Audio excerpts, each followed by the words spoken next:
guys, welcome back to the nest. I hope you're all keeping well.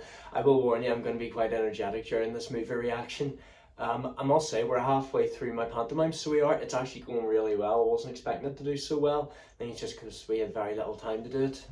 You know what I mean? Like, once we got back after Halloween, we just, asses into the stage and then get practicing, if you know what I mean. But, I'm going to be finishing off my pantomime this week, and in between then I think it's a good time to do this movie reaction. This is the biggest movie from 1978. Today we're reacting to Grease. Yeah, musical, pantomime. it just all goes together. Now guys, I gotta say, I am so in love with this movie. I wasn't expecting myself to enjoy it so much. It stars good old John Travolta. Now I think this is the second year in a row where he had to dance in a movie. I do remember in the previous year he was in Saturday Night Fever, but this one focuses more on vocals, acting and dancing, so he's got the whole shebang pretty much. I do feel like that's what all actors need, a bit of everything, to be honest. Like, I will tell you, I do dancing in my course, so I do. I actually studied it last year as one of my units, one of my optional units. It was between that or lighting, but I definitely want to be on stage, so I picked dancing. But yeah, the movie, let's get into this movie. So in 1958, I think this movie is set in California because just the setting and the sunny weather, it just seems to be California. I've heard that California is quite a sunny state, so it is.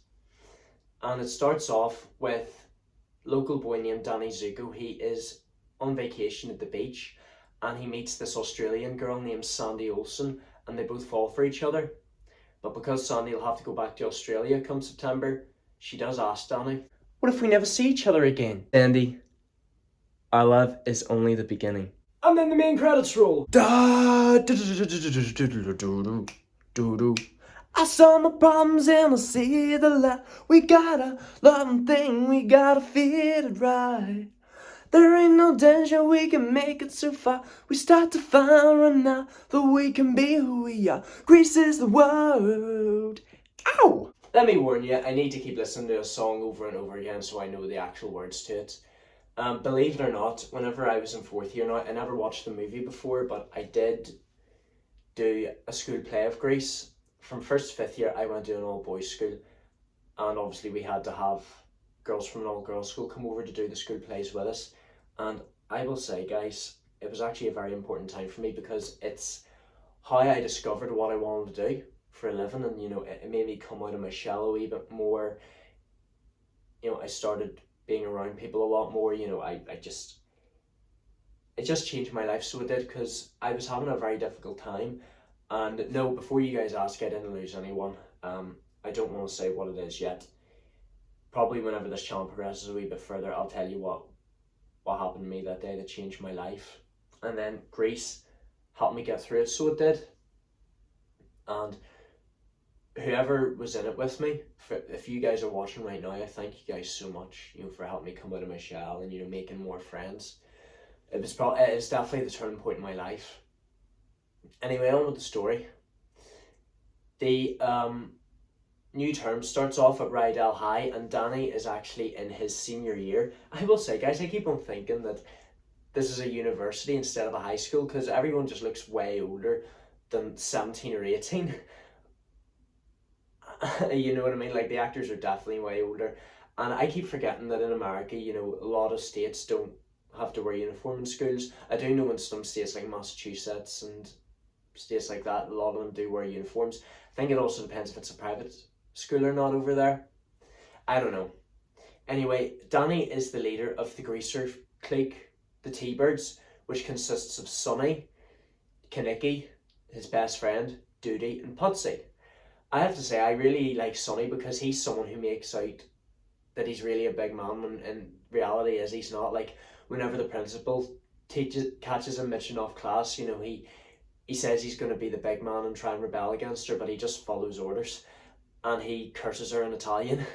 I actually do think that Sonny is taking inspiration from all like The Godfather and all those other gangster movies because how he's so hard-headed and he wants to rebel, and he, the way he speaks. Nice job. He probably was taken from inspiration from Sonny from The Godfather. We never know. It turns out that Sandy has actually remained in America and has been enrolled at Rydell High. I'm surprised she's not been held back here, because, the Australian education would be a bit different. And she quickly befriends this girl called Frenchie, who is part of the Greaser Girl faction, the Pink Ladies, consisting of Marty, Frenchie, Jan, and their leader Rizzo. I have to say, Rizzo isn't really too fond of Sandy, so she's not, I don't know. I think it's just because, Sandy's so wholesome and kind-hearted, beautiful on the inside and outside. I actually found out that the girl who played Rizzo was like 33 at the time of filming, so she's definitely way too old to be in a high school. But, she does look the part, she does look like she should be a high school girl, but yeah, she's definitely way too old. So, whenever each faction catches up with each other, they find out about Danny and Sandy's romance on the beach. But Danny does go a wee bit too much into detail. But Sandy, she describes a more romantic side. Summer loving had me a blast. Summer loving happened so fast.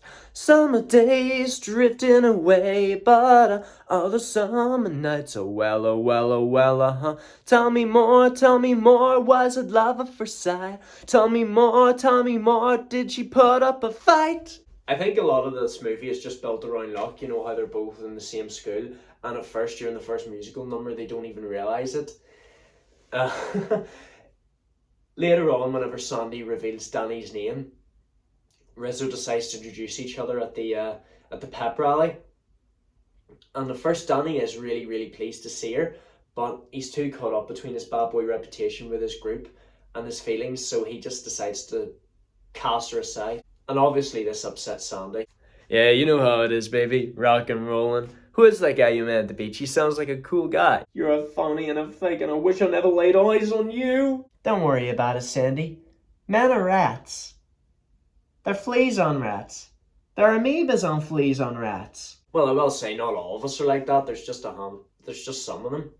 Frenchie decides to cheer Sandy up by inviting her to her sleepover, where Rizzo just completely makes fun of her wearing a blonde wig and singing a song about her. Look at me, I'm Sandra D. You making fun of me, Riz? Some people are so touchy. Rizzo decides to abandon the sleepover and she goes on a drive with Kaneki, where they go up in the hills and have a bit of alone time, where unfortunately the condom breaks and Kaneki's used car is dented by the leader of the Scorpions, which is a rival gang, and his girlfriend Cha-Cha. Yeah, I don't know. Like I've been in school and I never even saw like any of these factions, like a jock or a greaser, you know what I mean, or Scorpions. There was nothing like that in school. Maybe it was more maybe it's more in America and stuff like that. I can't tell you guys. And it also turns out that Kaneki names his car Grease Lightning. Back at Frenchie's house, Sandy does take part in behaviour that she's never done before, such as smoking a cigarette, getting her ears pierced, and drinking alcohol. Now, it's the second one, getting her ears pierced, that makes her feel sick, because, I guess she's not used to blood. And it's at this point where she goes out the back and sings a power ballad. It makes her realise she still loves Danny after all. And I gotta say, this is one of my favourite songs in the whole movie. But now, there's nowhere to hide, since you cast my love aside. I'm out of my head, hopelessly devoted to you. I'm sorry my singing's not too good. It's still too early in the morning for me. And also, I just sing as best as I can. But yeah, I just love this power ballad. It's so beautiful. It's probably my second favourite song in the whole movie. I'm not going to tell you what my favourite is just yet. But we then cut to the garage where Kaneki tries to fix the dent in his car. And then it's here we realise where the car, Grease Lightning, is systematic, hydromatic, ultramatic. It's Grease Lightning. Go Grease Lightning, you're burning up the quarter mile. Grease Lightning, go Grease Lightning. I love the transition whenever you're in a garage at one point and then the next minute you're in a big white room with all these dancers around you. After trying many sports such as basketball and wrestling and too much physical sport, Danny finds success in becoming a runner in a way to win Sandy back and turn her attention away from this jock that she's been seeing. And he does apologise to her, and he even asks her along to a dance. In order to make up for the way he's treated her, he takes her to this restaurant. I gotta say, I love these restaurants in the 1950s. We actually do have one up here, called Eddie Rockets. It's Irish, but it's got like a 1950s theme to it. Like they've got jukeboxes and milkshakes and burgers. You know, you guys gotta check it out sometime. Big shout out to Eddie Rockets, by the way. And even the dishes in Greece just sound tasty. I'd like a dog sled delight with 4 spoons and an Eskimo pie with a knife. It actually wouldn't surprise me if one of the T-Birds does has a knife. You know what? The date seems to be going very well until all the friends show up, and then Kaneki and Rizzo get into an argument, and they break up as a result. You know, I think I'm finished with you. Yeah, well, finish this! It turns out that Frenchie dropped out of school for a wee while and went on a beauty school, and she accidentally dyed her hair like a candy pink as a result of an incident. And she does ask the waitress there, because she turns out to be great friends with all the T-Birds and Pink ladies, you know, what do you think of waitressing? And she does get a song from her guardian angel, Beauty School Dropout, to continue going to Rydell. And she does, you know, she's not too happy about it, but she does end up going to Rydell again. But you know what, guys? I wasn't an academic, but I did continue like my whole education. I just didn't see any point in just leaving it all behind. And you know what? It turned out a lot better for me in the end. You know, I made a lot of friends, and you know, I discovered what I want to do, and now I'm studying what I want to do instead of just doing a subject I'm forced to do. The night of the dance turns up, and it actually turns out that it's going to be broadcast on live television for everyone to see, and it's hosted by a local DJ called Vince Fontaine. I don't know how I feel about this Vince Fontaine guy. Like, he starts hitting on Marty. I know she's like 18 or something, but I mean, she's still a high school student. And even the joke he makes is quite inappropriate. You know, I'm always in your room whenever you turn on the radio. Like, this is a high school student. And Kaneki and Rizzo decide to spite each other by bringing rival dates. Like, Kaneki brings Cha-Cha and Rizzo brings the Scorpion Leader. It's also revealed that Cha-Cha is an old flame of Danny's, and he's not too happy to see her whenever he's there with his new date. I wouldn't want to be with Cha-Cha. She seems absolutely mental. I just love the hand jive competition.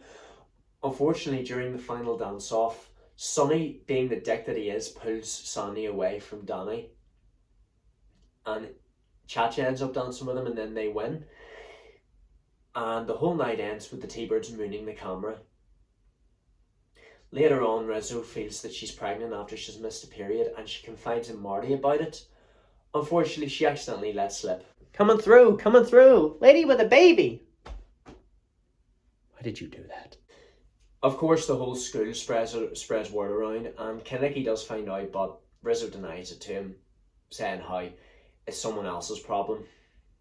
Danny again tries to make it up to Sandy by taking her to the drive-in movie theatre, but he tries a wee bit too forceful, and he tries to get on top of her, but she runs away in horror, and this is the part where he's just absolutely depressed. Like, what do you need me to do to love you? Sandy, can't you see I'm in misery?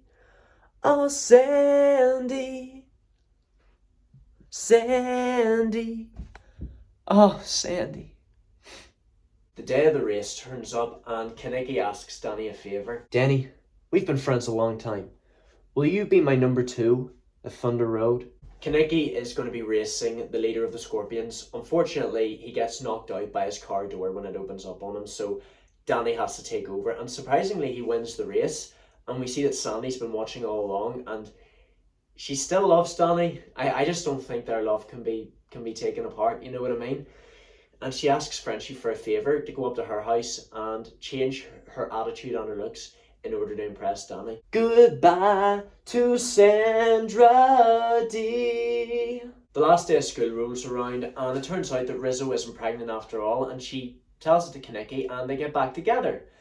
And it turns out that all the T-Birds and Pink Ladies have got together as couples. Putsy with Jan, Kaneki with Rizzo, Marty with Sonny, and Duty and Frenchie.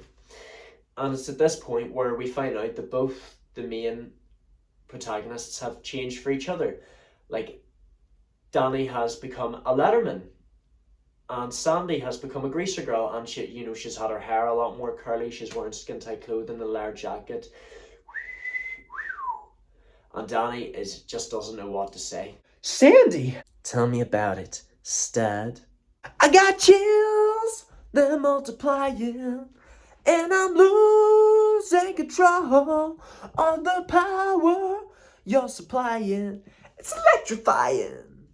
You're the one that I want, you are the one I want. Ooh, ooh, ooh, the one I need. Oh, yes, indeed. And that is my favourite song out of the whole movie. I'm actually wondering what's going to happen to all the T-Birds and Pink Ladies. Are they going to stay in touch? Are they going to go off to university now? Like, what's going to happen now that they finished their final year of high school? You know, they've just ran the school, and what's going to happen? And that question is even answered. What if we never see each other again? Oh, that'll never happen. Oh, I babalooma, oh, I baboo. Always be together. We'll always be together. And the movie ends with Danny and Sandy riding in the sky in the Grease Lightning car. Such a great end to a great movie, guys. I'm sorry I've been so energetic, but I just really, really enjoy doing this movie. It's just been great fun. It just brought back all these great memories whenever I did it in school. And I did find out that Grease was a musical originally before it became a movie. And they did such a great job, you know, asking John Travolta and Olivia Newton-John to take part in this movie. Everyone just has a fantastic voice, and the energy is just unreal. And, you know, this movie just touched me, so it did. You know, doing the show back in fourth year touched me, and that's why fourth year was one of the best years of my life, because I discovered what I wanted to do. Just promise me something, guys. See, whenever you leave school, never ever lose contact with anyone, because friendship's the best thing in the world, and, you know, your friends are all you have. And you know what? Like, never, ever, ever let anyone tell you any different. Like, tell you that you can't follow your dreams. You know, prove people wrong. Like, you know, I know acting isn't easy to get into, but I know that this is something that I can pull off. But yeah, thank you so much for watching, you guys. I'll let you know how the rest of the pantomime goes. I'll probably upload a video next week. We'll see what happens, because, you know, my birthday is actually coming up, big 23. And, of course, Christmas is coming up too. So I just want to say thank you so much for watching, you guys. Don't forget to leave a like, comment you would like to see next. Don't forget to share with your friends on social media, and I shall see you guys in the next video. Love you all to death, and remember, grace is the word.